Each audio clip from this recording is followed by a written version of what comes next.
जी, आपका बहुत बहुत स्वागत है हमारे रविजोन फार्मिंग लीडर में। आपका भी बहुत हमारे बहुत दर्शकों को आप अपना परिचय और अपने फार्म का परिचय दें।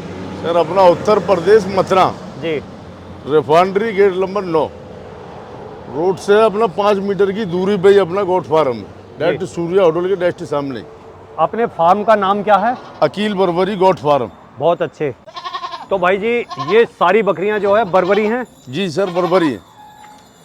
टोटल बर्बरी भी अपना टोटल जो है बर्बरी बकरियां हैं। बर्बरी बकरी की क्या क्या खासियत होती हैं? बर्बरी बकरी की सर जो खासियत होती है कि उसका छोटा कान होता है। अच्छा, गठीलेपन पर रहती है। बर्बरी बकरी का कान एकदम ऊपर की तरफ रहता है और पीछे की तरफ सर बाल नहीं होते। अच्छा, पीछे की तरफ बाल नहीं होते जी।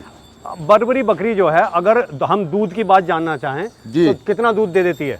दूध में सर मान के चलो 1 से 1.5 लीटर दूध नॉर्मल हो जाता है उसका। अभी बहुत ही छोटे एकदम मध्यम आकार छोटे की आकार है। की, बहुत मध्य आकार की, लेकिन ये दूध में भी माशाल्लाह बहुत बेहतरीन होती है। हाँ। 1 से 2 लीटर दूध दे देती है। अच्छी नस्ल की जो बकरी है। तो ये अगर बकरी हम जानना चाहें कि कौन से ब्यात की है? ये सेकंड में आती है। अच्छा, सेकंड ब्यात की है। जी। अच्छा, अभी अगर कोई किसान भाई बर्बरी का फार्म करना चाहे जी, तो वो कितनी पूंजी लगा सकता है इसमें? पूंजी तो सर देखो ऐसा है कि वो अपने थोड़े स्तर से भी काम कर सकता है। अपने सेट में कम से कम पैसा लगावे। जी। अगर उसको ज़्यादा लाभ लेना है कि मान के चलो हम 10 बकरियों से अपना काम स्टार्ट करना चाहते हैं, 10 बकरी और 1 मेल होना चाहिए, तो वो अपने सेट के अंदर कम से कम मात्रा में पैसा लगाए। तो उसका सेट जैसे कम है तो बकरी अगर क्वांटिटी में ज़्यादा बढ़ा देंगे तो ज़्यादा लाभ मिलेगा। ज्यादा लाभ मिलेगा, सेट से इतना लाभ नहीं मिलने जी का जी, है। अगर आप सेट में ज़्यादा पैसा लगा देंगे तो इतना लाभ नहीं हो पाए। अच्छा, दाने चारे की हमें जो है बकरी फार्म के लिए क्या क्या व्यवस्था करनी चाहिए? दाने के लिए, चारे के लिए मतलब जैसे गेहूं का भूसा होता है। अच्छा। दलैनी भूसेने में जैसे आपका चने का भूसा आ जाता है। ये अपना अभी ये देखो गेहूं का भूसा, उसमें हम चोकड़ मिला के उसको बहुत अच्छे से खिलाती हैं, बहुत अच्छे से चाप से खाती हैं। ये गेहूं का भूसा अपना। और अगर मान लें जैसे हम वो देखें तो वो क्या है? वो सर अपना ग्वार का भूसा। ये अपना सर्दी के मौसम में ये ग्वार का भूसा होता है। तो क्या इसमें ये भी दलैनी। चोकर वगैरह कुछ रिलाया जाता है? इसे ऐसे ही खाते हैं? इसको ऐसे ही खाते हैं। जैसे चना का भूसा हुआ दलैनी भूसे में, जैसे जो ग्वार का भूसा आपका, जैसे लौंग बत्ती आती है, हरी पत्ती आती है, लौंग बत्ती, वो भी अलग सूखे में आ जाती है। सूखा निहार जैसे आपका 70% काम करता है। अच्छा। हरे चारे में आप 30% दे सकते हैं। अच्छा, अगर हम ये तुलना करना चाहें कि सूखे चारे में हमारी बकरी अच्छी सर्वाइव करेगी या हरे चारे में करेगी, तो कौन सा हमें ज़्यादा सही से खिलाना चाहिए? सही से क्या आगे देखो, हरा चारा सर 30% होना चाहिए कम से कम। जैसे सुपर नीपियर है, जैसे मक्खन घास है आपका, जैसे जई है, जैसे पीपल का पत्ता, जैसे गूलड़ का, पाखर का, ये आपका हरे पत्ते में आ गया हरे चारे में। ये 30% आप खिला दो और बाकी सूखा निहार में आप काम खिला सकते हैं। अभी जैसे हमने एक बकरी खरीदी प्रेग्नेंट जी। और प्रेग्नेंट बकरी खरीदने के बाद में वो हमारे यहाँ ब्याह गई, उसने दिए 2 बच्चे। जी। अब वो 2 बच्चे में मतलब एक मेल है और एक फीमेल है। जी। तो जो मेल है वो कुर्बानी के लिए और फीमेल है वो क्रॉस होने के लिए कितने दिन में तैयार हो जाती है? वो करीब 10 से 12 महीने की एज होनी चाहिए उसको तैयार होने में। अच्छा। अगर आप उसको क्रॉस कराएंगे तो कम से कम उसकी एज 10 महीने की होनी चाहिए। ब्रीडर की कम से कम अगर आप ब्रीडिंग करवाएंगे उससे तो कम से कम 12 महीने की एज होनी चाहिए उसको, क्योंकि उसका ग्रोथ बना रहेगा। अभी जैसे अभी हमारी एक जो पटिया है वो हमने क्रॉस करा दी जी। क्रॉस कराने के कितने दिन बाद वो ब्याह जाती है? वो करीब 5.5 महीने, लास्ट 6 महीने तक ले लेते। अच्छा, 5.5 से 6 महीने में ब्याह जाएगी। ब्याह जाएगी। अभी जैसे बिल्कुल छोटे नवजात शिशु होते हैं, बच्चे होते हैं जी। क्या होता है उनमें कई बार क्या बीमारी या कोई दिक्कत है, उसकी वजह से मोर्टेलिटी हो जाती है। तो उस टाइम हम अपने छोटे जो बच्चे हैं उनका किन किन चीज़ों का ध्यान रखें? उनका जैसे मट्टी नहीं खावे बच्चा। अगर आपका जैसे कच्चा है नीचे ज़मीन में तो कोई मुश्किल नहीं है, लेकिन मट्टी नहीं खाना चाहिए बच्चा। तो उससे क्या है, उसके पेट के अंदर मट्टी जाएगी तो उससे जो परेशानी हो जाती है। अच्छा जी। और उसको क्या, जैसे बकरी आपकी ब्याह गई, उसके अगर बच्चे हैं तो उसको 8 दिन बाद आप तेल, जो सरसों का जो तेल होता है उसको आप उसमें मिला के थोड़ा नमक उसको दे सकते हैं बच्चे को। अच्छा, तेल और नमक बच्चे को दे सकते हैं? बच्चे को दे तो उस तेल और नमक से जो है क्या फायदा होगा? उससे जो उसकी पेट की जो अंदर की जो सब साफ हो जाती है। अच्छा, कोई अगर दिक्कत है, इन्फेक्शन है कोई है तो वो साफ हो जाती है। जैसे तो बच्चा अभी ज़्यादा दूध पिया था जो नवजात बच्चा है वो दूध कितने दिन तक पीता है बकरी का? जैसे मान के चलो 1 महीने, 1.25 महीने, लास्ट 1.5 महीने तक दूध पी सकता। और उसके बाद वो चारे पे कितने दिन में आ जाता है? चारे में जैसे मान के चलो 2 से 2.5 महीने का बच्चा है वो चारे पे आ जाता है। वैसे एक सवा डेढ़ से 1.5 महीना का जैसा बच्चा हो गया आपका, तो वो चारे पे धीरे धीरे आ जाएगा। तो पहले जो छोटे बच्चे होते हैं तो उन्हें किस टाइप का चारा देना चाहिए? उन्हें जैसे पत्ता, जैसे पीपल का, जैसे गूलड़ का, हरे चारा आपको बर्बाद करिए। हरा चारा जो देना चाहिए। अकील भाई, कोई नया फार्मर है या कोई नया हमारा बेरोजगार भाई है, वो फार्म करना चाहता है, तो वो किस टाइम में फार्म शुरू करे?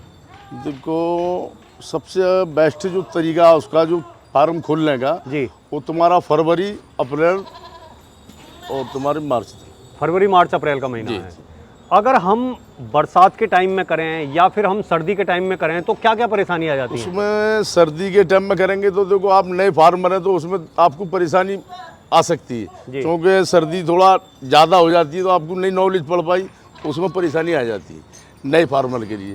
और जैसे बरसात है, बरसात के टाइम में थोड़ा परेशानी ये हो जाती है कि बरसात की वजह से नमी आ जाती है जानवर में, तो बारिश में भीग जाता है, तो उसमें मुँह पका, खुर पका, ये सारी बीमारी उसमें आ जाती है। अच्छा, एक चीज़ और है, आपने जैसे खुरपका मुँह पका की बात की जी, तो जो वैक्सीन लगाने का शेड्यूल है जी, वो क्या है? हमें अपने फार्म में कितने कितने दिन में वैक्सीन लगानी चाहिए? तो वैक्सीन होता है जो PPR वाला, जी, वो एक बार लग जाता है तो 3 साल के लिए आप फ्री हो जाता। ठीक है, अगर हमने पूरे फार्म में लगा दिया। जी जी जी, तो उसका जैसे हम 10 दिन का गैप देते हैं। जैसे अभी हमने जैसे वैक्सीन कर दिया अपने जानवर को PPR, और उसके बाद ET FMD। अच्छा, मतलब वो 10 दिन का गैप होना चाहिए। ठीक है। कम से अब आपने कहा कि 3 साल के लिए वो निफ्राम होगा, लेकिन इस 3 साल के पीरियड में तो हमारे और भी बच्चे आएंगे, वो भी जो 3 साल के हो जाएंगे। जैसे मान के चलो 3 महीने का हमारा बच्चा, 3 से 4 महीने की 5 महीने की एज में जो बच्चा आ रहा हमारा निकल के ग्रोथ करके, तो उसको फिर आप वैक्सीन कर दो। अच्छा, उसे वैक्सीन कर, मतलब वो जो पहले हमने कर दिया उन पशुओं पे हम मार्क करके रखें, और जो हमारे नए बच्चे आते जाएं उन्हें 3-3, 4-4 महीने के हिसाब से, की एज से ऊपर का जो बच्चा 5 महीने की, 6 महीने की एज का, उसको आप वैक्सीन कर सकते हैं। तो हम जो है मतलब पूरी तरह हमारा फार्म और हम सुरक्षित रहेंगे। जी बिल्कुल। अकील भाई, जो नया फार्मर है, हमारा नया किसान है, अगर बकरी फार्म कर रहा है तो वो कितने बजट से शुरुआत करे? देखो, बजट तो सर देखो अपनी जेब का। जी, अगर उसमें 10 बकरियों का काम है तो 10 का भी कर सकता है, अगर उन पे 20 का तो 20 का भी काम कर सकता है। मान के चलो जैसे 20 बकरी ले ली और एक ब्रीडर ले लिया, उससे भी काम कर सकता है। अगर उसकी पूंजी जेब ज़्यादा है तो वो 50 से भी कर सकता है, 100 से, उसका तो कोई आगे का वो है ही नहीं। लेकिन क्या है कि जैसा छोटा जो किसान है, जो अपना जो एक गरीब की, एक किसान की एक गाय होती है बराबर, बिल्कुल बकरी जो, तो गरीब किसान जो क्या है, अपना एक बकरी से जो काम कर रहा है, 10 से काम कर रहा है, जो भी कर रहा है, वो अपने सेट के अंदर कम पैसा लगावे और अपने जानवर बढ़ावे। बकरी हाँ, या मतलब जगह जो पड़ी हुई है घर में एक्स्ट्रा, उसमें ही काम चला ले शेड में, और उसमें जो है पैसा खराब ना करे। नहीं, अपना बेस्ट पैसा मत डालो, उसकी जगह आप अपनी बकरी बढ़ा दो, तो उससे आपकी पैदा निकल के ग्रोथ अच्छी होगी। अब बात ये आती है कि हमारे फार्मर कहीं ना कहीं गोट फार्मिंग में फेल हो जाते हैं जी। वो फेल हो जाने के कारण क्या हैं और उनसे बचने के लिए हमें करना क्या चाहिए? देखो, फेल तो सर जो हो जाते हैं लोग बाग, जैसे बकरी ले जाते हैं कि चलो हमने सेट बना लिया, पैसा लगा दिया उसमें, उसकी देखभाल करने के लिए हमने जैसे कोई नौकर लगा लिया, कोई वो करा लिया, अगर वो देखभाल ठीक से नहीं कर रहे तो उसमें जो जानवर परेशानी आ जाती है। हाँ, बीमार हो जाता है, या हमारे बच्चे बीमार हो जाते हैं, भाई गीला हो गया, सूखा हो गया, पता नहीं लग रहा, या बच्चों ने मिट्टी खा ली, तो बहुत सारी दिक्कत हो जाती है। तो उन सभी बातों का ध्यान रखना चाहिए। असल बात क्या है, जैसे आप नए नए फार्म खोल रहे हैं, कि उसके लिए आपको सफाई होनी चाहिए। उसमें 8 दिन के बाद आप चूना सफेदी अपने फार्म में डाल सकते हैं जी। उससे क्या है, जो बैक्टीरिया उसके। आप बर्बरी पे तो काम कर ही रहे हैं, हमारा कोई किसान भाई और किसी ब्रीड के बारे में जानकारी या ब्रीड के बारे में और खरीदना चाहे, या आपसे कोई ब्रीडर लेना चाहे, या कुर्बानी के लिए बच्चे लेना चाहे, बकरे खरीदना चाहे, तो क्या आप प्रोवाइड कराते हैं? बिल्कुल करवा देते हैं सर। जैसे अगर आप किसी को सुरोई बकरी लेनी है, कि जैसे तोता परी है, जैसे जमना पारी है, जैसे कोटा करौली है, जैसे तुम्हारे पंजाब की बीटल है, वो हम अरेंज करा देते हैं और फार्मों से हम मंगवा के अपने फार्म से दे देते हैं जी। अगर किसी तो जो सामने से दर्शक देख रहे हैं, उन्हें आप एक बार अपना पुनः परिचय और अपना फ़ोन नंबर बता दें। अपना पर्चा Aqeel Barbari goat farm, Uttar Pradesh, Mathura, refinery gate number 9 पर अपना गोट फार्म।